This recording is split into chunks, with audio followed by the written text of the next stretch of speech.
بسم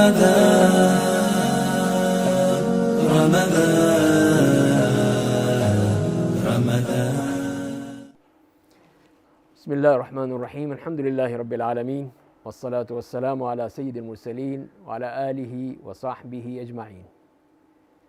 کتاب الفتن میں ہم وہ احادیث پڑھ رہے ہیں جو کہ فتنوں کے حوالے سے ہیں۔ تو اسی کتاب الفتن کے آخری ابواب میں امام بخاری رحمہ اللہ تعالیٰ نے وہ احادیث جمع کی ہیں جو کہ دجال کے حوالے سے ہیں، اس کے فتنے کے بارے میں ہیں، اور اس کے بعد پھر یاجوج و ماجوج کے فتنے کے بارے میں ہے۔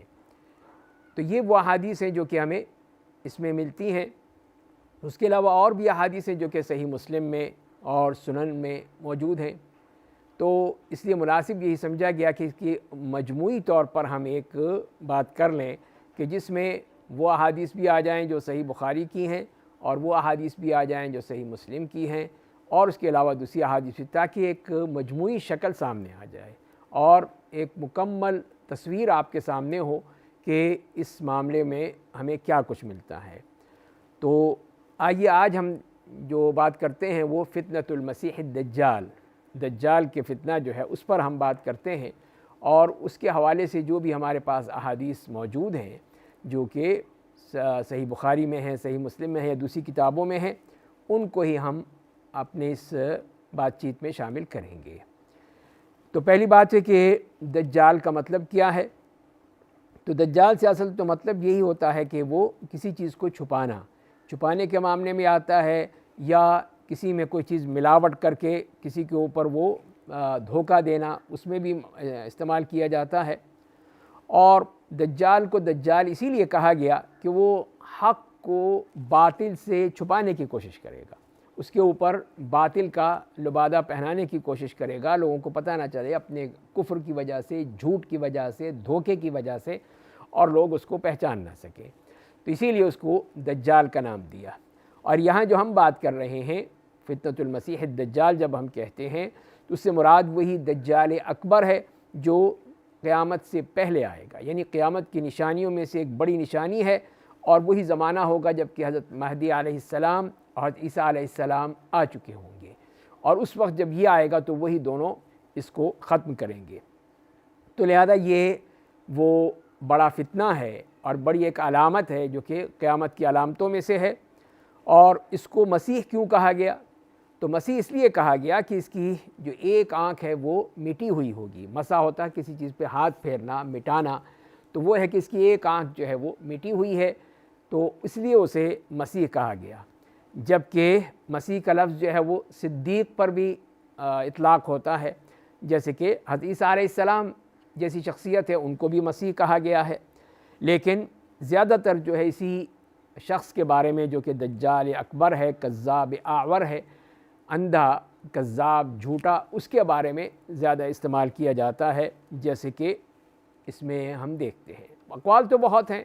ائمہ کرام نے تقریباً 23 قول نقل کیے ہیں اس کے بارے میں، لیکن جو اصل مشہور بات ہے وہی میں نے آپ کے سامنے عرض کر دی ہے۔ تو یہ اپنے ساتھ جو بھی فتنے لائے گا اس کے ذریعے سے کوشش کرے گا کہ میری بات جو ہے سب وہ قبول کر لیں اور مان لیں، اور اس بارے میں جو مختلف احادیث آئی ہیں، اور اسی کے ذریعے ہی سے ہمیں وہ انتہائی تفصیل کے ساتھ اور باریکی کے ساتھ وہ تمام اوصاف مل گئے ہیں جو کہ دجال کے ہوں گے، اور وہی نبی کریم صلی اللہ علیہ وسلم نے ہمیں بتا دیے ہیں۔ آئیے ان احادیث میں دیکھتے ہیں، جو کہ احادیث جو صحیح بخاری کی حدیث ہے کتاب الفتن میں، اور اس میں عبداللہ ابن عمر رضی اللہ تعالیٰ عنہما روایت کرتے ہیں کہ رسول اللہ صلی اللہ علیہ وسلم لوگوں میں کھڑے ہوئے خطاب کرنے کے لیے، آپ نے اللہ کی حمد و ثنا بیان کی، اور اس کے بعد پھر دجال کا ذکر کیا۔ تو آپ نے فرمایا کہ انی لانذرکم، کہ میں تمہیں اس کے بارے میں ڈرا رہا ہوں۔ وما من نبی الا وقد انذر قومہ، اور کوئی بھی نبی ایسا نہیں گزرا مگر اس نے اپنی قوم کو ڈرایا ہے۔ ولکنی ساقول لکم فیہ قولا لم یقلہ نبی لقومہ، لیکن میں تمہیں وہ بات بتاؤں گا جو کسی بھی نبی نے اپنی قوم کو نہیں بتائی ہے۔ وہ کیا ہے؟ انہ اعور، کہ وہ کانا ہے، وان اللہ لیس باعور، اور بے شک اللہ تعالیٰ کانا نہیں ہے۔ تو یہاں پہ جو بات ہمیں پہلی بات معلوم ہوئی کہ یہ اس فتنے کا اتنا بڑا فتنہ ہے، اتنی اہمیت ہے اس فتنے کی، ہر نبی نے اپنی قوم کو اس سے ڈرایا ہے، حتیٰ کہ نوح علیہ السلام نے اس وقت سے لے کر یہ سلسلہ چلا آ رہا ہے، جیسے کہ روایات سے معلوم ہوتا ہے۔ لیکن جو نبی کریم صلی اللہ علیہ وسلم نے بات بتائی کہ یہ شخص جو ہے وہ کانا ہوگا، تو یہ ہمیں اس کی ایک نشانی اس حدیث سے معلوم ہوتی ہے۔ دوسری حدیث میں جو حضرت ابو ہریرہ رضی اللہ تعالیٰ عنہ کی روایت ہے، فرماتے ہیں کہ رسول اللہ صلی اللہ علیہ وسلم نے فرمایا ہے، کیا تمہیں میں دجال کے بارے میں وہ بات نہ بتاؤں جو کسی بھی نبی نے اپنی قوم کو نہیں بتائی، کہ وہ کانا ہے، اور اس کے ساتھ ساتھ جو چیزیں ہوں گی جنت اور جہنم کی طرح کی، اس کی طرح کی، جنت و جہنم تو نہیں لا سکتا وہ، اس کی طرح کی چیزیں اس کی مماثل ہوں گی، اور جس کو وہ جنت کہے گا وہی جہنم ہے، وہی آگ ہے، اور جس کو وہ کہے گا کہ یہ جہنم ہے وہی جنت ہوگی۔ وَإِنِّي أَنذَرْتُكُمْ بِهِ كَمَا أَنذَرَ بِهِ نُوحٌ قَوْمَهُ، اور میں نے اسے تمہیں ڈرایا ہے جیسے کہ نوح علیہ السلام نے اپنی قوم کو ڈرایا تھا۔ تو اس حدیث سے بھی یہ بات مزید معلوم ہوئی کہ اپنے ساتھ وہ اس قسم کی چیزیں رکھے گا جو جس سے لوگوں کو دھوکہ دے گا، کہ اس کے ساتھ جنت بھی ہے جہنم بھی ہے، اور معاملہ وہ برعکس ہوگا، حقیقت میں وہ نہ جنت ہوگی نہ جہنم ہوگی۔ تو اسی لیے فرمایا کہ جس کو وہ جہنم کہے گا اصل میں وہی جنت ہے، تو جو اس میں جائے گا تو وہ انشاءاللہ جنتی ہوگا، جو اس کی بات کو نہیں مانے گا اور اس کی جہنم میں چلا جائے گا۔ اور اگلی حدیث میں حضرت عبداللہ ابن عمر رضی اللہ تعالیٰ عنہما کی روایت ہے کہ رسول اللہ صلی اللہ علیہ وسلم نے ایک دفعہ لوگوں کے سامنے دجال کا ذکر فرمایا، اور آپ نے فرمایا کہ ان اللہ تعالیٰ لیس بآور، بے شک اللہ تعالیٰ جو ہے وہ کانا نہیں ہے، الا ان المسیح الدجال آور العین الیمنی کأن عینہ عنبۃ طافیہ، اور فرمایا کہ جان لو کہ مسیح الدجال اپنی دائیں آنکھ سے کانا ہے، اور جیسے کہ کوئی اس کی آنکھ اس طرح کی ہوگی جیسے کہ وہ بجھا ہوا انگور ہوتا ہے، جیسے کہ جو پانی میں ڈالا جائے، جو انگور اس میں سے جو ہلکا ہے یا خراب ہے وہ اوپر آ جائے گا، باقی سب جو ہے وہ نیچے اپنے بھاری ہونے کی وجہ سے نیچے رہ جائیں گے، اسی لیے اس کو عنبۃ طافیہ کہا گیا ہے۔ تو یہاں یہ بات معلوم ہوئی کہ اللہ تعالیٰ کی صفات اگر کوئی اس میں تلاش کرنا چاہے گا یا اس کے بارے میں بات کرے گا تو اللہ تعالیٰ تو اپنی صفات میں مکمل ہے، کامل ہے، اس کی صفات میں کوئی کمی نہیں ہے۔ تو یہ کیسے ہو سکتا ہے کہ اللہ تعالیٰ نعوذ باللہ وہ کانا ہو؟ وہ تو اپنی صفات میں بالکل مکمل ہے۔ تو لہذا یہ بتا دیا گیا کہ کوئی ایسی غلط فہمی میں نہ رہے، اور مسیح الدجال کا کیا ہے، اس کی دائیں آنکھ کے بارے میں فرمایا کہ وہ کانی ہوگی۔ اس کے بعد پھر ایک اور حدیث آتی ہے حضرت ابو سعید خدری رضی اللہ تعالیٰ عنہ کی، کہ وہ فرماتے ہیں کہ رسول اللہ صلی اللہ علیہ وسلم ایک دن ہمیں بہت لمبی حدیث بیان کی دجال کے بارے میں، تو جو آپ نے چیزیں بیان کی اس میں یہ فرمایا کہ یأتی الدجال، دجال آئے گا، وَهُوَ مُحَرَّمٌ عَلَيْهِ أَن يَدْخُلَ نِقَابَ الْمَدِينَةِ، اور اس کے لیے حرام ہے کہ وہ مدینے کے کسی بھی راستے سے اندر داخل ہو، فَيَنْتَهِي إِلَى بَعْضِ السِّبَاخِ الَّتِي تَلِي الْمَدِينَةِ، تو وہ پھر ایسی جگہ پہنچے گا مدینے کے جو ارد گرد جو علاقے ہیں اس میں کوئی ایسے علاقے جو کہ بنجر ہیں جہاں پہ کوئی چیز اگتی نہیں ہے، تو وہاں پر ہوگا، تو پھر اس کے لیے فَيَخْرُجُ يَوْمَئِذٍ رَجُلٌ هُوَ خَيْرُ النَّاسِ أَوْ مِنْ خَيْرِ النَّاسِ، تو وہاں پہ پھر ایک مدینے سے ایک بہت ہی اچھا آدمی، بہت ہی بہترین آدمی وہ اس کو نکلے گا اور اس سے کہے گا اشہد انک الدجال الذی حدثنا رسول اللہ صلی اللہ علیہ وسلم حدیثہ، اور وہ کہے گا کہ میں اس بات کی گواہی دیتا ہوں کہ تو ہی دجال ہے، تو ہی وہ دجال ہے جس کے بارے میں رسول اللہ صلی اللہ علیہ وسلم نے ہمیں بتایا تھا، یعنی وہ اس بات کی گواہی دے گا۔ تو پھر دجال یہ کہے گا کہ ارأیتم ان قتلت ھذا ثم احییتہ اتشکون فی الامر، تو دجال کو موقع ملے گا کہ وہ پھر اپنے کرتب دکھائے، تو وہ یہ کہے گا کہ یہ بتاؤ کہ اگر میں اس شخص کو قتل کر دوں پھر اس کو میں زندہ کر دوں تو کیا تم اس بارے میں کوئی شک کرو گے، یعنی میرے پر ایمان لے آؤ گے؟ تو لوگ کہیں گے کہ نہیں، تو پھر وہ کوئی جب شک نہیں ہے تو ٹھیک ہے، تو وہ اس کو قتل کر دے گا پھر زندہ کرے گا، تو وہ یہ کہے گا واللہ ما کنت فیک اشد بصیرۃ منی الیوم الآن، وہ پھر یہی کہے گا کہ اب تو میں زیادہ اس بارے میں بصیرت والا ہو گیا، اس سے پہلے میں شاید اتنا نہیں تھا جتنا اب مجھے یقین ہو گیا کہ تو واقعی تو دجال ہے۔ تو پھر دوبارہ اس کو قتل کرنا چاہے گا نہیں کر سکے گا، پھر اس کے اوپر اللہ تعالیٰ اس کو مسلط نہیں کرے گا، اس کی طاقت سلب کر لے گا کہ اس کو ایک دفعہ ہی دکھانا ہی اس کے لیے کافی ہوگا۔ تو یہ حدیث ہمیں صحیح بخاری میں اور صحیح مسلم میں ملتی ہے۔ اس کے بعد انس ابن مالک رضی اللہ تعالیٰ عنہ، اور اس حدیث میں جیسے میں نے عرض کیا کہ ایک بات تو یہ ہمیں معلوم ہوئی کہ یہ مدینے میں داخل نہیں ہوگا۔ مدینہ اور مکہ دونوں یہ شہر جو ہیں وہ دجال کے داخلے سے محفوظ ہیں، وہ ان میں نہیں آ سکتا، نہیں داخل ہو سکتا۔ اور دوسری بات یہ ہے کہ وہ پھر جب شخص باہر جائے گا، جو شخص اس کو کہے گا کہ تو دجال ہے، تو اس کو پھر قتل کر کے دوبارہ زندہ کر کے دکھانے کی کوشش کرے گا کہ دیکھو یہ میرا کرتب دیکھ لو، میرا تماشا دیکھ لو، اور تم اب اس بارے میں تمہیں شک نہیں ہونا چاہیے کہ میں واقعی یہ کام کر سکتا ہوں۔ اور لیکن وہ شخص یہی کہے کہ نہیں تو جھوٹا ہے، تو کذاب ہے، مجھے اور زیادہ یقین ہو گیا۔ اگلی حدیث میں دیکھتے ہیں انس ابن مالک رضی اللہ تعالیٰ عنہ،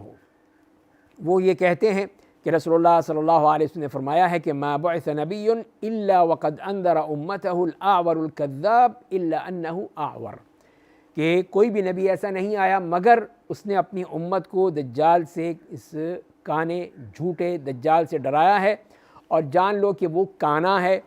وَإِنَّ رَبَّكُمْ لَيْسَ بِأَعْوَرَ، تمہارا رب جو ہے وہ کانا نہیں ہے۔ اور پھر مزید یہ فرمایا کہ وہ مکتوب بین عینیہ کاف فا را، اور اس کی دونوں آنکھوں کے درمیان لکھا ہوا ہے کاف فا، اس کی دونوں آنکھوں کے درمیان لکھا ہوا ہے کاف فا را۔ تو یہ یہاں پہ ایک اور چیز ہمیں بتا دی گئی ان حدیث میں، جو کہ پہلے حدیث میں نہیں تھا، کہ ایک نشانی ہوگی اس کی پیشانی پر، اس کی دونوں آنکھوں کے درمیان جو ہے وہاں پر یہ لکھا ہوگا کہ کاف فا را، اور اس کو ہر شخص پڑھے گا، چاہے اس کو پڑھنا آتا ہو یا نہ آتا ہو، سب کو وہ پڑھ لیں گے کہ اس کی اس بھی صحیح بخاری میں موجود ہے، صحیح مسلم میں بھی موجود ہے۔ اس کے بعد ہم دیکھتے ہیں مزید نواس ابن سمعان رضی اللہ تعالیٰ عنہ کی، کہ وہ کہتے ہیں کہ نبی کریم صلی اللہ علیہ وسلم ایک دفعہ دجال کے بارے میں ذکر فرمایا، اور اس میں پھر آپ نے بہت ہی اتار چڑھاؤ کے ساتھ اس پر بات کی، بڑی اس میں تفصیل سے بات کی، یہاں تک کہ ہمیں یہ گمان ہوا کہ شاید وہ جو نخلستان ہے اس کے اندر ہی موجود ہے، وہ اتنا یعنی ہمیں اس پہ یقین ہو گیا۔ نبی کریم صلی اللہ علیہ وسلم نے جو تفصیل بیان کی تھی کہ وہ یہیں پہ شاید موجود ہے، مدینے کے ارد گرد کسی باغ میں۔ تو پھر ہم وہاں گئے، تو جب نبی کریم صلی اللہ علیہ وسلم کو احساس ہوا کہ واقعی یہ لوگ اس بارے میں بہت ہی اس میں سنجیدہ ہو گئے ہیں، تو پوچھا کہ بھئی کیا مسئلہ ہے تمہارا، کیا سوچ رہے ہو؟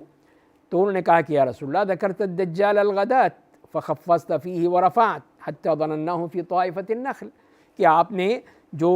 کل بات کی تھی تو اس میں، اور آپ نے پوری تفصیل سے بیان کیا اس کے بارے میں، ہم نے سمجھا شاید کہ یہ جو مدینے کے باہر کسی باغ میں موجود ہے۔ تو آپ نے فرمایا کہ دیکھو دجال نہیں، اس سے بڑھ کر مجھے جس چیز کا خوف یہ ہے کہ اگر وہ نکلا اور میں تمہارے درمیان موجود ہوا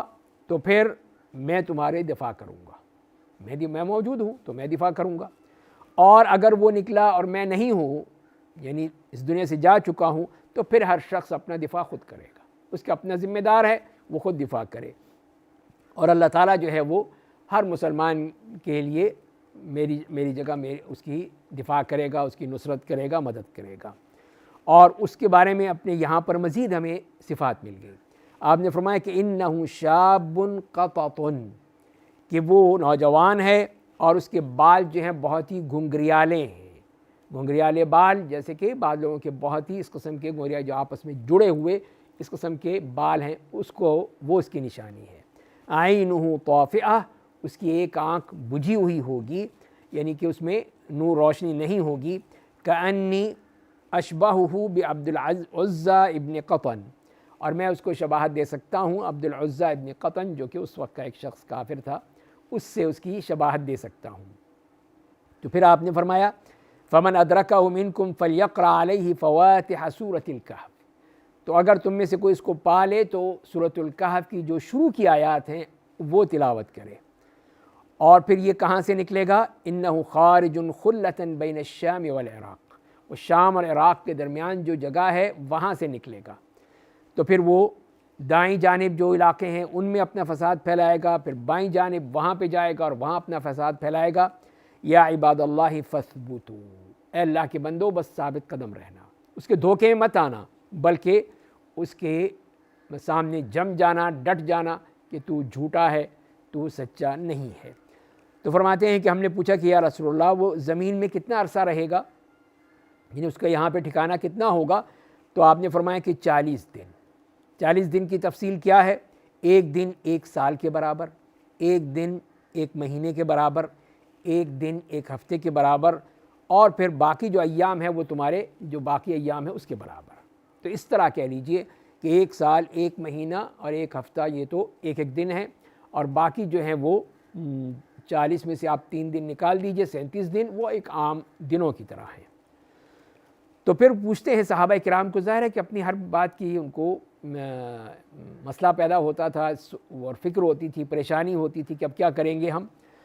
تو فرمایا کہ یا رسول اللہ فذاک الیوم الذی کسنہ اتکفینا فیہ صلاۃ یوم،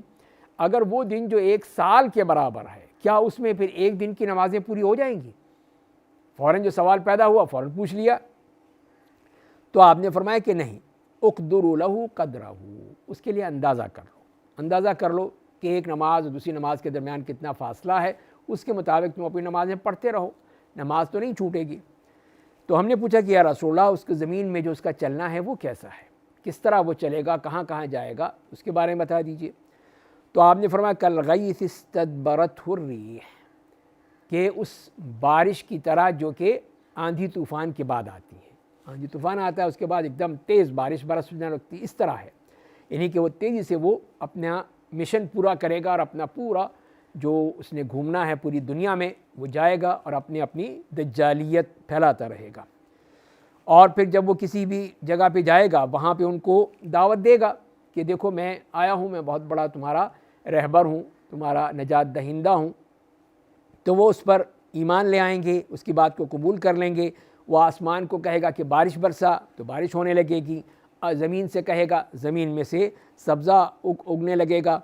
اور پھر وہ وہاں پہ جائے گا جہاں ان کے مویشی بندھے ہوئے ہیں، تو ان کو اس طرح کرے گا کہ وہ ان کی خوب تھن جو ہے وہ دودھ سے بھر جائیں گے، کوہان بڑے ہو جائیں گے، اور خوب وہ صحت مند بہت ہی فربا اس کے جسم ہو جائیں گے۔ اور پھر وہ آئے گا کسی اور قوم کے پاس، ان کو بھی دعوت دے گا، تو وہ اس کا انکار کر دیں گے، نہیں سنیں گے اس کی بات، تو وہ ان سے چلا جائے گا۔ اور پھر وہاں پہ جب جو باقی لوگ ہیں جو جیسے کہ پہلے اس نے کیا تھا، وہ جو کچھ بھی کیا تھا سب ختم ہو جائے گا اس کے جاتے ہی، مطلب ایک دھوکہ ہے، وہ کوئی حقیقت تو ہے نہیں کہ اس میں سب چیزیں باقی رہیں، اس کے جانور اسی طرح رہیں، بلکہ سب کچھ جو ہے وہ کیا تھا سب برباد ہو گیا، ختم ہو گیا۔ اور پھر وہ جائے گا پھر وہاں پہ ایسی جگہ پہ جہاں پہ کھنڈرات ہیں یا حشرات وغیرہ اور جانور اس قسم کی چیزیں جہاں پر ہیں، تو وہاں پہ ان سے کہے گا، اس کھنڈر میں جا کے کہے گا کہ اخرجی کنوزکی، اپنے خزانے نکالو، جتنے بھی خزانے تمہارے اندر دفن ہیں یہاں پر جو پرانے لوگوں کے تھے اس کھنڈر میں تھے، ان سب کو نکال باہر کرو۔ تو وہ سارے خزانے پھر اس طرح اس کے پیچھے آ جائیں گے جیسے کہ شہد کی مکھیاں چھتے میں سے نکلتی ہیں، اس میں سے نکلتی ہیں، اور ایک پورا ایک ان کا ہجوم ہوتا ہے اسی طرح۔ پھر اس کے بعد ایک شخص کو بلائے گا جو کہ بالکل نوجوان، بہت ہی خوبصورت نوجوان ہے، اس کو پھر اپنی تلوار سے 2 ٹکڑے کر دے گا، اس کو مارے گا اور وہ 2 ٹکڑے ہو جائیں گے، اور اس طرح وہ دونوں ایک ادھر ٹکڑا گرے گا، ایک طرف ادھر گرے گا، اور پھر وہ اسے بلائے گا، اسی نوجوان کو آواز دے گا، وہ اٹھ کے چلا آئے گا اس کے پاس، اور اس کا چہرہ جو ہے وہ چمک رہا ہوگا، ہنس رہا ہوگا کہ جیسے کچھ ہوا ہی نہیں ہے۔ تو وہ اسی دوران میں ہوگا، اپنی اسی کرتب اور تماشے دکھا رہا ہوگا کہ اللہ تعالیٰ حضرت مسیح ابن مریم علیہ السلام کو بھیج دیں گے، وہ تشریف لے آئیں گے، اور وہ پھر دمشق کے مشرق میں جو سفید مینار ہے وہاں پہ اتریں گے، اور اس حالت میں ہوں گے کہ 2 چادریں انہوں نے اوڑھ رکھی ہوں گی، اور محرودہ کا لفظ آیا ہے، مطلب یہ کہ وہ رنگین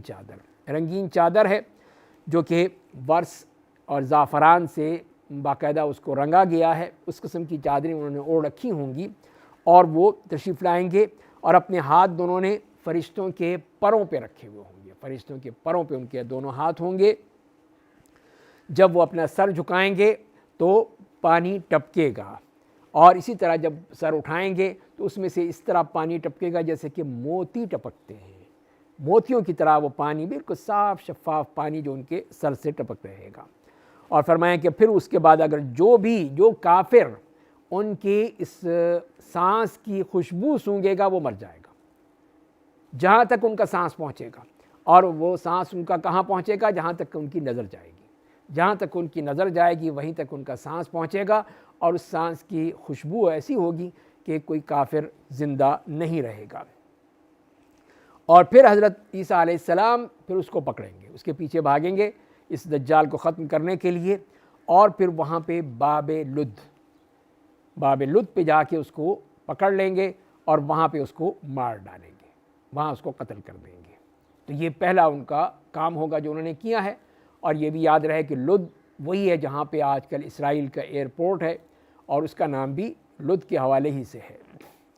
الا یہ کہ ان نام بدل دیا ہو ایک الگ بات ہے۔ اور اس کے بعد پھر عیسیٰ ابن مریم علیہ السلام اپنی قوم کے پاس یا مسلمانوں کے پاس آئیں گے جنہیں اللہ تعالیٰ نے بچا لیا اس قسم کے فتنے سے، تو پھر ان کے چہروں کو پہ ہاتھ پھیریں گے اور پھر ان کے لیے دعا کریں گے، ان کے جنات، ان کے درجات جنت میں بلند کرنے کے لیے۔ اور پھر اسی دوران ہوں گے کہ اللہ تعالیٰ ان پر وحی کرے گا عیسیٰ ابن مریم علیہ السلام کے پاس کہ میں نے کچھ ایسے بندے نکالے ہیں جس میں کسی کی طاقت نہیں ہے ان سے قتال کرنے کی، یعنی بہت ہی اس قسم کے سخت لوگ ہیں، تو تم یوں کرو کہ میرے جو بندے ہیں یعنی مسلمان نیک لوگ، ان کو سب جبل طور پر لے جاؤ، جبل طور پر لے جاؤ، اور پھر اس کے بعد اللہ تعالیٰ یاجوج و ماجوج کو بھیج دیں گے۔ یہ ہیں وہ لوگ جن کے بارے میں کہا جا رہا ہے، اور وہ اس طرح جیسے قرآن نے کہا وَهُم مِّن كُلِّ حَدَبٍ يَنْسِلُونَ، ہر اونچی جگہ سے وہ نکلتے چلے آئیں گے جیسے کہ ابل رہے ہیں، اس طرح وہ ابلتے چلے آئیں گے۔ اور پھر جب گزریں گے تو سب سے پہلے وہ گزریں گے جو پہلے لوگ ان میں سے، ان کے جو یہ پورا ہجوم جا رہا ہے، بحیرہ طبریہ۔ بحیرہ طبریہ بھی ادھر ہی ہے کہ اس وقت وہ اردن، شام اور فلسطین اس کے درمیان یہ بحیرہ طبریہ ہے، وہ جگہ ہے۔ تو وہاں پہ یہ جھیل ہے، تو وہاں سے جب گزریں گے تو شروع والے تو پانی پئیں گے، جب آخری شخص وہاں سے گزرے گا تو وہ پانی ختم ہو چکا ہوگا، وہ کہے گا اچھا یہاں تو پانی ہوا کرتا تھا، وہ کہاں گیا؟ اس لیے کہ سب پی گئے وہ لوگ۔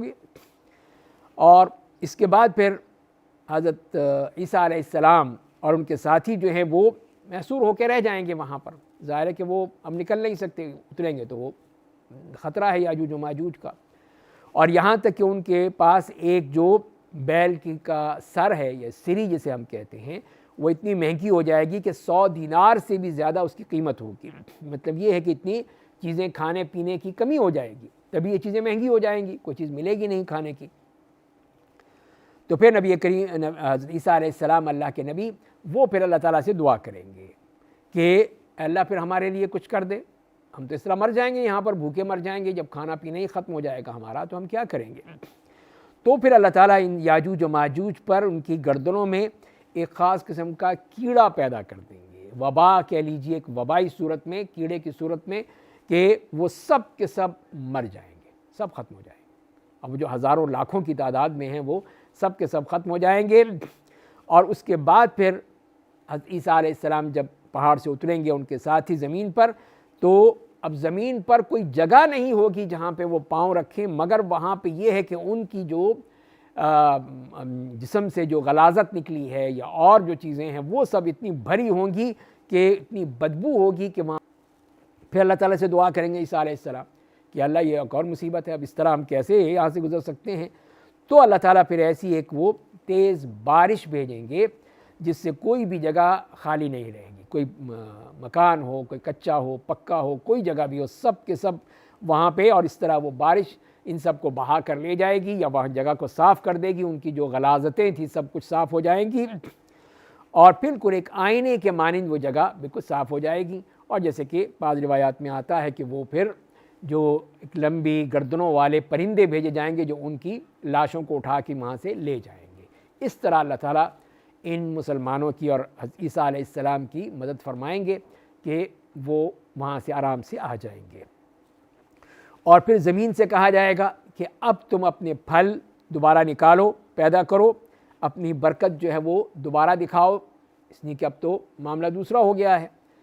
اب اسی لیے فرماتے ہیں کہ اس وقت جو ہے ایک انار ایسا ہوگا کہ پورا مسلمانوں کی یا ان لوگوں کی ایک جماعت پوری ایک انار کھا لے گی، یعنی ایک انار ان کے لیے کافی ہو جائے گا، اتنے بڑا انار ہوگا۔ اور پھر اسی کے جو درخت کے یا اس کا جو چھلکا ہے، اس کا چھلکا اگر وہ کہیں پہ اوپر رکھ دیں تو اس کے نیچے سائے میں بیٹھ سکتے ہیں، اتنا بڑا وہ پھل ہوگا۔ اور اسی طرح پھر اللہ تعالیٰ جو یہ دودھ دینے والے جانور ہیں ان میں برکت پیدا کر دیں گے، اس کے دودھ میں اتنی برکت ہو جائے گی کہ اگر ایک اونٹنی ہے تو اس میں سے بھی اونٹنی کا اتنا دودھ ہوگا کہ ایک بہت بڑی جماعت جو ہوگی لوگوں کی اس کے لیے کافی ہو جائے گا۔ اسی طرح جو گائے ہے اس میں اتنا دودھ ہوگا کہ اس کے دودھ سے پورا قبیلہ جو ہے وہ دودھ پی سکتا ہے، وہ اس کے لیے کافی ہو جائے گا۔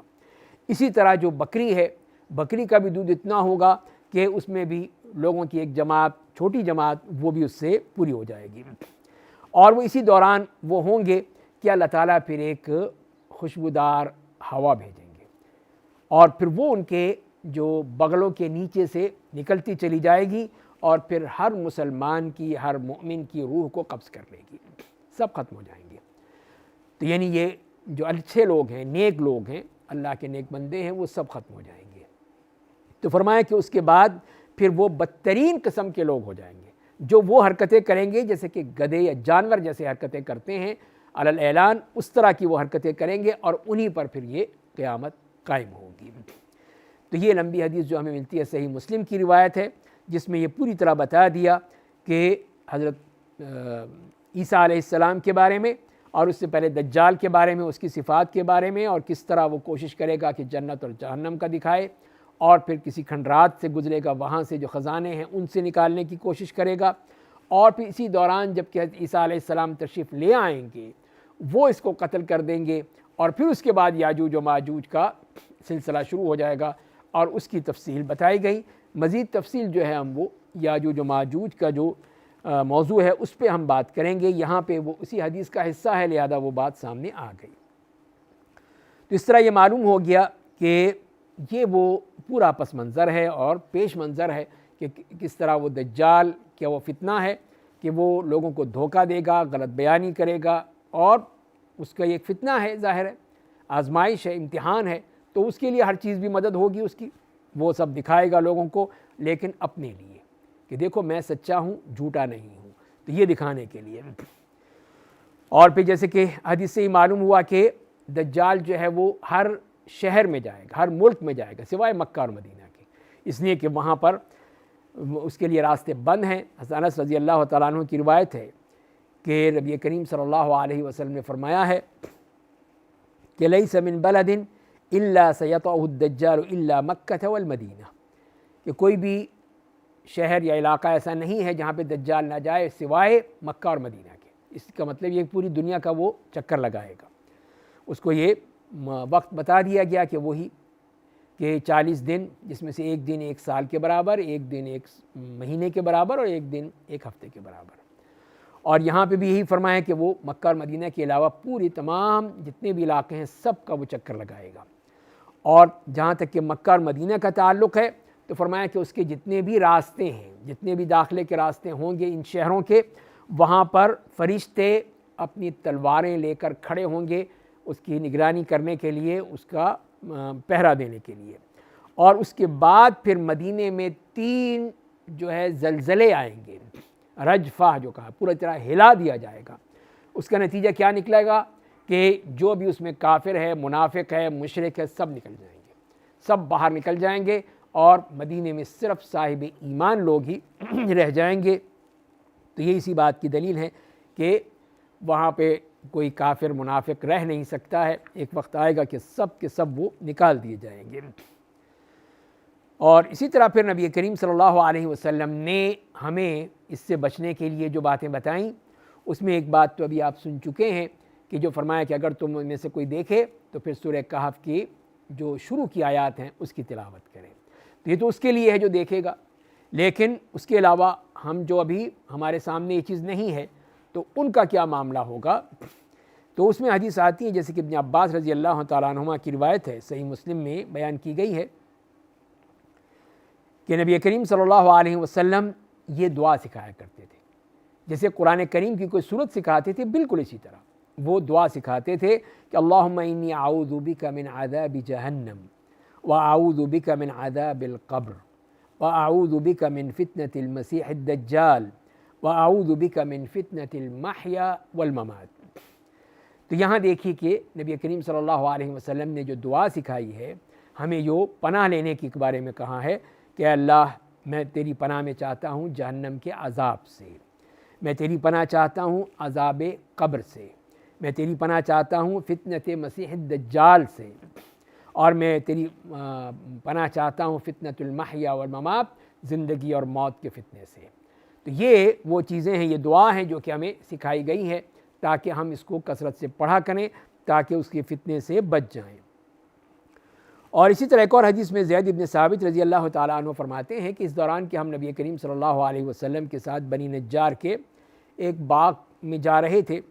تو آپ خچر پر سوار تھے اور آپ ساتھ تھے کہ وہ خچر کا پاؤں ایک دفعہ پھسلنے لگا اور قریب تھا کہ آپ گر پڑتے. تو وہیں دیکھا اس جگہ پہ کہ کچھ قبریں ہیں, وہاں پہ 5 6 7 قبریں ہیں. تو آپ نے پوچھا کہ ان قبر والوں کو کوئی جانتا ہے, کون ہیں یہ لوگ, کس کی قبریں ہیں؟ تو ایک شخص نے کہا کہ ہاں مجھے معلوم ہے, میں جانتا ہوں. تو آپ نے پوچھا کہ کب یہ لوگ مرے تھے, کب ان کا انتقال ہوا تھا؟ تو انہوں نے کہا تو یہ شرک میں مر گئے تھے, یعنی جاہلیت میں اس وقت کے یہ ان کی قبریں ہیں. تو آپ نے فرمایا کہ دیکھو یہ امت اپنی قبروں میں ان پر ابتلا ہوتی ہے, آزمائش ہوتی ہے, اور اگر یہ مجھے ڈر نہ ہوتا کہ جو میں بتا رہا ہوں اگر تم وہ سن لو تو پھر اپنے مردے دفن کرنا چھوڑ دو, تو اسی لیے میں تمہیں عذاب قبر نہیں سنوا سکتا. اگر عذاب قبر تمہیں سنوا دوں تو پھر تم اپنے مردے دفن ہی نہیں کرو گے. جن اور انس کو اللہ تعالیٰ نے محفوظ رکھا ہے کہ وہ اس عذاب قبر کو نہیں سن پاتے ہیں. تو انہوں نے کہا, صحابہ کرام نے کہ نعوذ باللہ من عذاب القبر. تو آپ نے کہا کہ ہاں تعوذوا باللہ من عذاب القبر, اللہ کی پناہ مانگو عذاب قبر سے. تو انہوں نے کہا کہ نعوذ باللہ من عذاب القبر. تو پھر آپ نے فرمایا کہ تعوذوا باللہ من الفتن ما ظہر منها وما بطن, کہ ہر قسم کے فتنے جو ظاہری ہوں باطنی ہوں سب فتنوں سے اللہ کی پناہ مانگو. تو ہم نے کہا کہ نعوذ باللہ من الفتن ما ظہر منها وما بطن. پھر آپ نے کہا کہ تعوذوا باللہ من فتنة المسیح الدجال, مسیح الدجال کے فتنے سے اللہ کی پناہ مانگو. تو ہم نے کہا کہ نعوذ باللہ من فتنة الدجال, کہ ہم اللہ کی پناہ مانگتے ہیں دجال کے فتنے سے. تو یہ دیکھیں ان دونوں احادیث سے جو معلوم ہوا کہ اس طرح ہمیں اللہ کی پناہ مانگنی چاہیے فتنہ دجال سے, کہ کہیں ہم اس کے فتنے میں نہ آ جائیں. اور پھر جیسے میں نے ابھی بتایا کہ نبی کریم صلی اللہ علیہ وسلم نے سورہ کہف کے بارے میں بتایا ہے, اور ایک حدیث میں جو حضرت ابو الدرداء رضی اللہ تعالیٰ عنہ روایت کرتے ہیں کہ من حفظ 10 آیات من اول سورۃ الکہف عصم من الدجال او عصم من الدجال, کہ جس نے بھی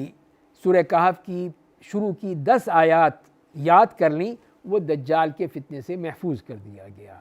بعض روایات میں اس طرح آتا ہے کہ سورہ کہف کی آخری آیات, اور بعض میں ہے کہ وہ شروع کی آیات ہیں. بہرحال یہ ہمیں بتا دیا گیا ہے. اور اس طرح ایک اور حدیث بھی آتی ہے جو کہ امام حاکم نے نقل کی ہے, اتنی جو انہوں نے جس طرح ذکر کیا ہے وہ ہم بیان کر دیتے ہیں. حضرت ابو سعید خدری رضی اللہ تعالیٰ عنہ کی حدیث ہے کہ نبی کریم صلی اللہ علیہ وسلم نے فرمایا ہے ان من قرأ سورۃ الکہف یوم الجمعہ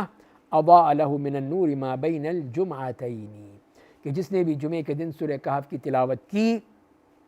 تو اس کے دونوں جمعوں کے درمیان جو روشنی ہے اس کے لیے جو وقت ہے وہ اس کے لیے روشن کر دیا جائے گا. تو بہرحال اس سے معلوم یہی ہوا کہ اس سورت کو پڑھنا, تلاوت کرنا, یاد کرنا یہ ہمارے لیے کتنا مفید ہے.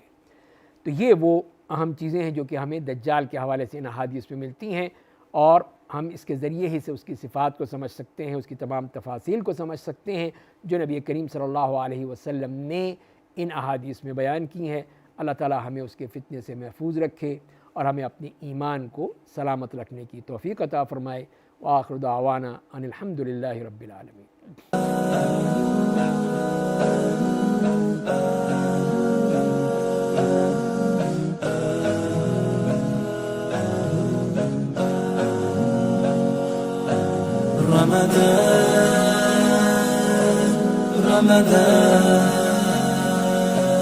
رمضان